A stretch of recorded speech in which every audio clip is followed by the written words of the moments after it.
Let's take a look at the back first of all. Look at the front. Oh wow, that looks really different, right?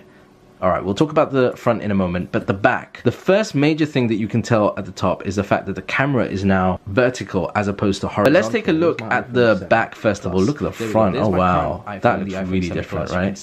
Alright, we'll talk about the front in a moment, but the back. The first major thing that you can tell at the top is the fact that the camera is now vertical as opposed to horizontal. Where's my iPhone 7? Plus. There we go. There's my current iPhone, the iPhone 7 Plus. You can see that the camera arrangement is different. And also, on the current iteration of the iPhone, you have the LED flash here, whereas on the new one, it's kind of embedded within this camera unit. So that's one major difference. The second thing is the actual kind of look and material of this.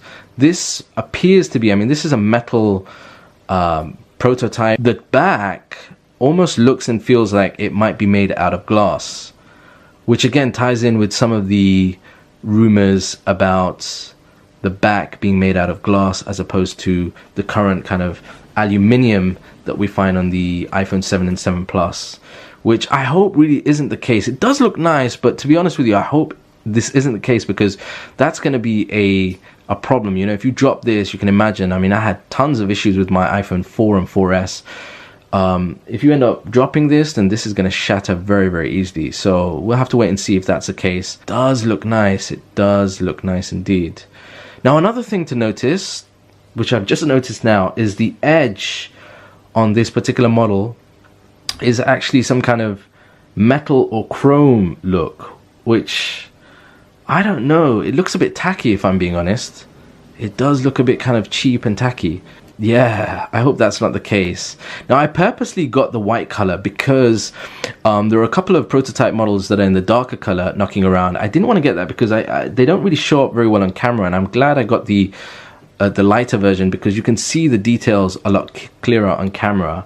Alright, well, another thing about the back, we have no fingerprint sensor on the back. Now, some of the earlier prototypes, again the ones that are knocking around online, and some YouTubers have focused on that, have a fingerprint scanner on the back. This one doesn't.